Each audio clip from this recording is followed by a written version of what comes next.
Cinemania Field Report, 1979. By now, I'm sure our listeners have picked up on the fact that the past two of our recent Cinemania Field Reports focused on notable films from the year 1979, The Black Hole and Lucio Fulci's Zombie, aka Zombie Flesh Eaters. Keen listeners, which all of you certainly are, will have learned through our body of work so far that at least 6 other films from 1979, and possibly more, were responsible for inflicting crippling and incurable cases of cinemania on our membership, if not the entire globe. Here at the Cinemania Society, we don't believe in coincidence. In fact, not a single one of us believes in it, which is a coincidence, that we don't believe it. Therefore, it seemed wise that we took a closer look at more films from 1979 to determine whether any others contain potentially hazardous levels. With 22 films, that's a minimum! 1979 is a vintage rivaled only by Black 82 for its sheer quantity of movies that have remained perennial causes of cinemania. The somewhat complete list, in alphabetical order, is as follows. 1941. Comedy. This World War II comedy is notable for being one of Steven Spielberg's few flops. However, it featured Dan Aykroyd and John Belushi, and that, along with its eminent quotability, set the stage for a far more dire source of cinemania. 1980's The Blues Brothers, the first Saturday Night Live spin-off feature. War is hell. Hell is other people, and other people is exactly who stayed away from the cinema.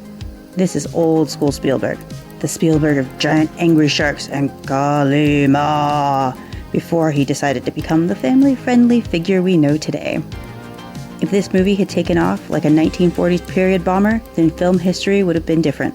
Instead, it had the box office returns of a 1940s period bomber.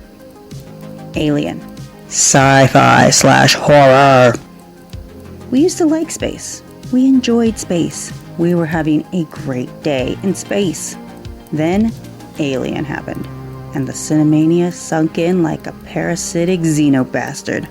Taking cues from the psychosexual comic strip pages of Metal Hurlant, this insanely tense picture, envisioned as the Texas Chainsaw Massacre in space, was responsible for launching director Ridley Scott, inflicting artist H.R. Giger upon the world, inspiring impure thoughts towards actress Sigourney Weaver, and creating the world's third largest sci-fi franchise, after Star Wars and Star Trek. The shocks and scares are all well known by now, having been cliched and parodied to death. But when you go back and watch today, what stands out is the sheer boldness and audacity of the choices being made in direction and design. It looked like nothing else before it, and everything after it owes a deep and abiding debt. Incidentally, it is this film which Inquisitor Ethan cites as being perhaps the most dangerous source of cinemania he encountered in his long and storied career. Even just having had the premise of Alien described to him on the playground in 4th grade left him forever scarred. The Amityville Horror. Horror. The trend in horror was moving towards grounded and realistic examinations of occult happenings that could almost possibly happen right now. Amityville upped the ante since the original book it was based on claimed to be a true story about real events. The truthfulness turned out to be the subject of claims, counterclaims, and court cases, but for one shining moment in time, you could buy a ticket to the Amityville Horror and claim to be seeing a documentary. The thrill of scary movies had always been in the special effects and gore, but now the true horror was the mounting dread that this could happen to any of us in our own home. A true horror for the masses. And remember, get out. Apocalypse Now. War. This critically acclaimed but flawed, floor-filling war film floored us in 1979. It was Francis Ford Coppola's attempt to adapt Joseph Conrad's novel Heart of Darkness, a scathing accusation about the crimes Belgium committed in the Congo in its pursuit of imperialism in the 1890s, into an equally scathing accusation about crimes the United States committed in Vietnam in its own pursuit of imperialism in the 1970s. Incidentally, this is also another major film from 1979 that contained overt Joseph Conrad references, the other being Alien, obviously. America needed to do some soul-searching. The people needed to take a collective journey into the darkness, look into the river, and see the waters as a mirror. But it was too much, too soon. 4 years' distance weren't enough for most audiences, for whom the loss in Vietnam was still in the immediate past, the wounds still raw. Several members of the production were clearly suffering cinemania. Marlon Brando and Dennis Hopper most obviously, as well as Martin Sheen, who had a heart attack on camera, not to mention Coppola himself as well, as he notably annihilated his fortune, relationships, and reputation in the pursuit of bringing this film into being. America was invited to look out the window and see the apocalypse. Now! And in the words of Joseph Conrad, the horror! The horror! Being there. Drama. This was supposed to have been a darkly humorous political satire about a ubiquitous, developmentally disabled man who is accidentally held up as a political genius and guru for our times, when in fact he was just reciting bland homespun platitudes that seemed wise and deep until you really thought about it. If you hear this and think Being There must have set the stage for saccharine boomer wankfest Forrest Gump, we'd say you're not wrong. Unlike Forrest Gump, Being There is no box of chocolates. There's darkness to it, and more than just a little acid cynicism beneath the surface. Famously, the end credits contained outtakes and flubbed scenes which, far from being charming, ruined the immersion of the whole film. Studio interference at its worst. Being There is notable not only for the number of awards it won, but for being the last film of legendary comedic actor Peter Sellers of Pink Panther fame, who was both victim and source of cinemania. Life is a state of mind, they say. Maybe, if you're being there. The Black Stallion. Adventure. This film, based upon a children's novel series that began in 1941, birthed a generation of middle-class horse fanatics and a 1983 sequel. Cinemania isn't always a terrifying voyage of self-discovery that leads to weirdness and heresy. Sometimes you just get a lot of horse girls. It launched the career of ecological filmmaker Carol Ballard, who went on to make a different cinemania-inducing film in 1983, Never Cry Wolf. Mainly this entry is here because it's one of the first films responsible for inflicting Inquisitor Ethan with a mild case of cinemania, as he named his imaginary friend Alec after this film's lead character.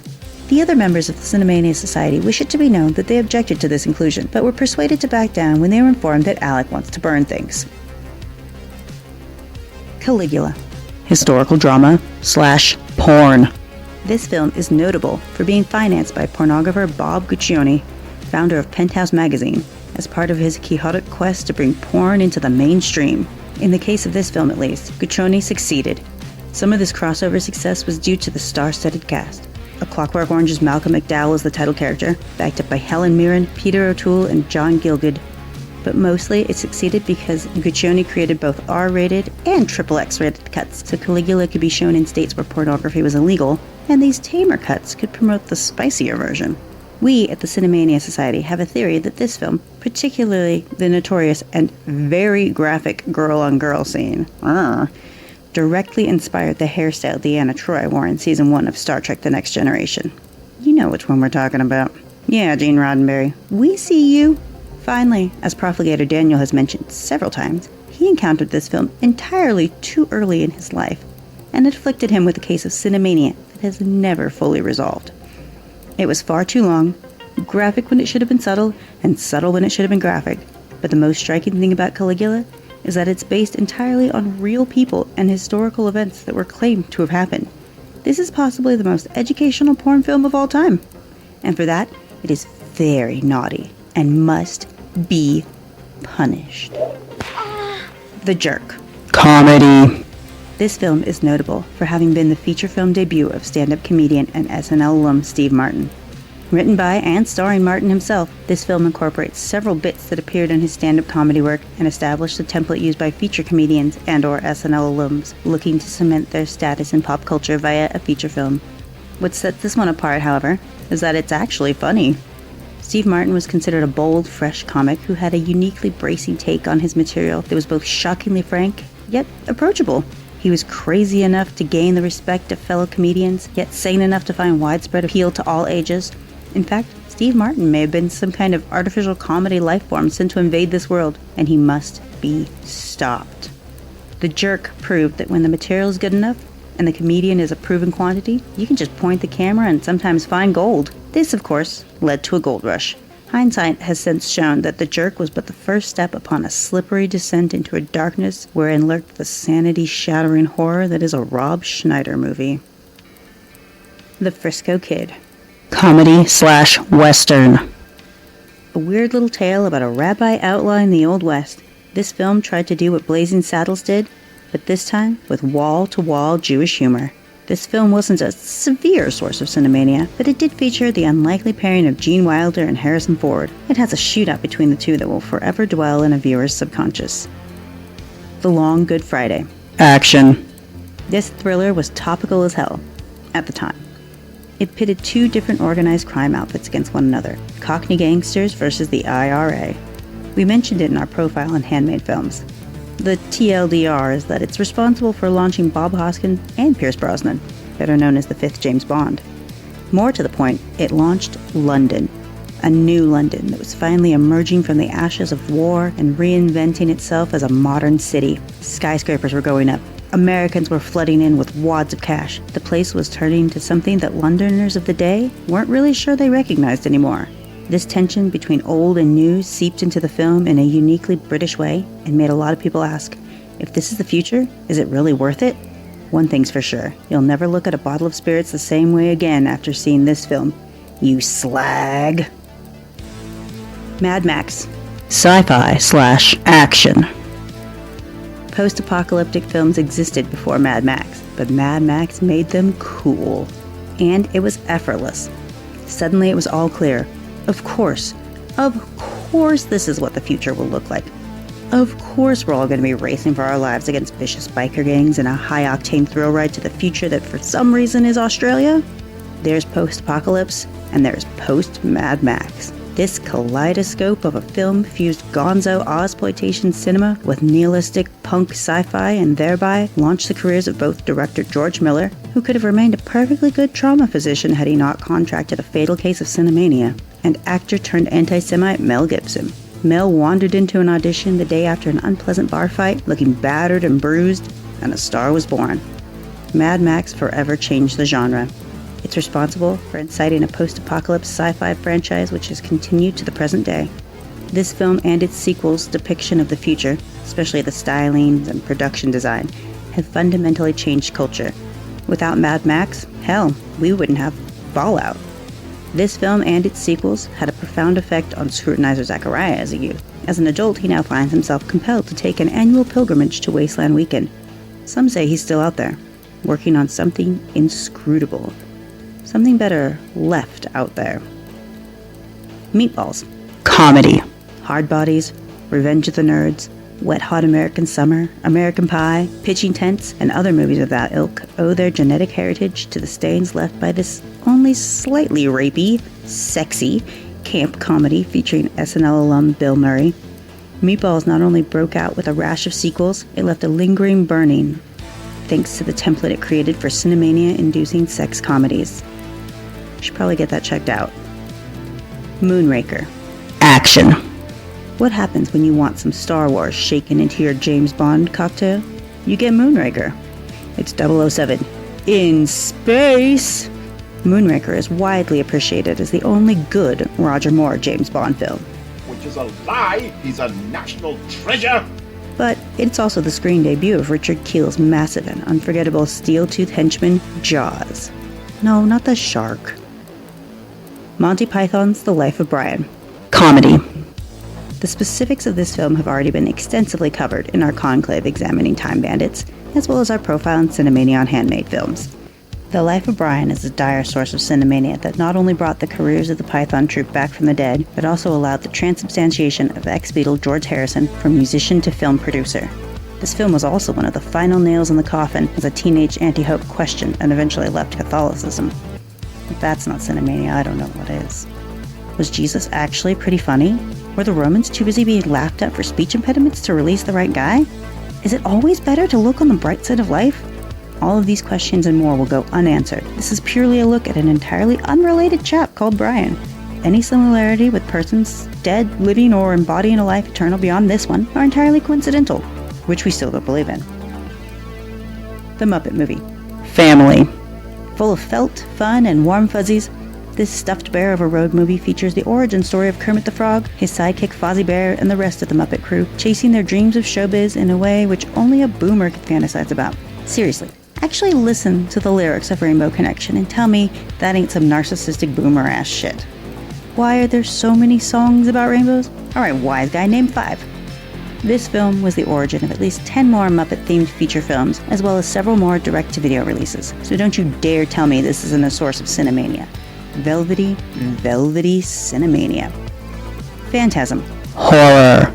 This ultra-low budget feature by indie film director Don Coscarelli of Bubba Hotep fame featured a brain-sucking chrome ball and Angus Scrimm as the Tall Man, lurking around a mausoleum that was actually a portal to a red high-G world. This picture scared the piss out of the young scrutinizer Zachariah and led to Illuminator Andy's lifelong fascination with balls. This movie could be a lot of things, but it's none of the ones you're thinking of. When we finally glimpse the true horror behind everything that's been going on, it is so balls-to-the-wall bonkers that it defies easy description or difficult enunciation. Go back and watch it. You try to tell us what it's all about. We dare you. It spawned 4 sequels over the 1980s and continues to enjoy a cult audience. Tall men everywhere, thank you, Don Coscarelli. Prophecy. Horror. Not to be confused with the 1995 film starring Christopher Walken, The Prophecy. The 1979 film Prophecy was a monster movie about a horrifying mutant bear and the Native Americans who feared it that pioneered the subgenre of ecological horror. This film may have been pretty lousy, but our theory is that Prophecy laid down the cinematic stem cells which metastasized into 2023's Cocaine Bear. Taken alongside Mad Max, was this a sign that people were realizing that Mother Nature was becoming bad Mother Nature at long last? Was the environment truly at risk? Were we in danger of throwing it all away for our avarice and carelessness? Well, no, it's a mutant bear, come on. But something was definitely going on there. The poster was absolute dynamite at any event. That, plus a truly spooky novelization, meant a lot of nights of lost sleep for the young Inquisitor Ethan. Rock and Roll High School. Musical. This featured the punk band The Ramones, rocking and rolling at high school, which was sufficient to get it featured in the trash film orgy. That alone gives it enough credibility to be accused of causing Cinemania. Star Trek: The Motion Picture. Sci-fi. This movie was envisioned by its producers as a one-off, a way for rabid Star Trek fans to bid a tearful goodbye to the 60s television franchise that they loved so dearly. That it was intended as a goodbye film was evident from its pacing, which was slow even by the standards of the 70s. For example, the lingering montages of the USS Enterprise border on pornographic. Too many lessons had been learned from 2001, but the biggest lesson of all is this. You're not Kubrick. Don't try to be Kubrick. Anyway, goodbye it was not. The visual effects by the peerless Douglas Trumbull and the new theme composed by Jerry Goldsmith, later recycled by the next generation, ended up inadvertently breathing new life into what became a sprawling franchise containing a whopping 13 feature films and 11 television series so far. Not to mention a galaxy of conventions, video games, official and unofficial novelizations, themed punk bands, reams upon reams of fanfiction, and you get the idea. This movie proved that the fans have a voice, and that voice was demanding more Star Trek. A new era was dawning, where things didn't have to end just because a TV series came to a close. There could be more. There could always be more. Cinemania, thy name is Star Trek. The Warriors. Action. Okay, let's just say it now and get it out of the way. Warriors, come out to play. Got that idea system? Good. This film wanted to be a lot of things. Was it an allegory for the treatment of Native Americans by Western settlers? Was it a retelling of Xenophon's Anabasis, a tale of mercenary Greek army who had to retreat home through hostile territory after a disastrous Persian campaign? Yes, and yes. And if you bring these things up to your film professor, they will pat you on the head. The Warriors introduced a truly bangin' synth score which laid the groundwork for the soundscape of the decade to come, and is worth looking up on its own. It was short, brutal, and perfectly to the point in a way that guided a legion of indie filmmakers into producing tightly wound, action-packed movies to low budgets. And more importantly, what the hell was the deal with the baseball furries gang? Why were they so terrifying? What was their whole deal? Are they still around? I mean, you don't know, they could be. Finally, 2 other films from 1979, Scavenger Hunt and The Villain, aka Cactus Jack, are not themselves Cinemania-inducing. They are notable because they had cameos by a certain Austrian bodybuilder who had been in 2 minor pictures and had been the subject of a documentary, but whose screen career had not yet broken into the big time. Had it not been for these additional paving stones on the path, history might have been very different. Food for thought. In conclusion, 1979 was a keystone year. The movie makers who would shape a generation were getting up to speed as the old guard were settling down. The counterculture had brought drugs, chaos, and insanity, and that's just on the set of Saturday Night Live. The silver screen felt alive and vital in a way that perhaps it simply doesn't right now, and the Cinemania flowed. But we have to ask why? Why right then? That year specifically? Why 1979? What was it about the fracture between the sunset of the boomers and the dawn of Gen X in the 1980s that led to this outpouring of crazed creativity? Was it the ominous looming threat of a nuclear Cold War? Was it Vietnam? Perhaps. Probably. Possibly. What we do know is that in this fractured moment, something took an opportunity to come to life in cinema for as long as it could last. Cinemania entered this world in full bloom, and we have the psychic scars and the traumatic memories to remind us of it. At that time, when the hippies sold out and moved to the suburbs, when the summer of love gave way to the disco nightmare, is gone now, of course. We all know that the future we were promised began in the 1980s, when all our crystals were dark, our Jedis returned, and we started blade running everywhere. Gone now, but not forgotten. And so we're left to ask ourselves one last question. If it happened before, could it happen again?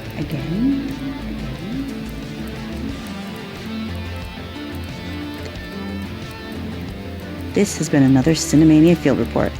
This episode was written by Ethan Ireland and Andy Slack and was performed by Hope Bravo.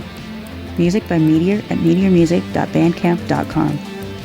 Cinemania Field Reports is a product of the Cinemania Society, LLC. Seriously, guys? 1979? Like, shit was actually happening then? I mean, I wasn't even born till 85. I had to look up half these names. I've only seen like 2 of these movies. Are you sure this is the year we're supposed to be talking about? Didn't a bunch of shit happen in like 92? Alright, I don't know. Oh, I'll just read what you give me.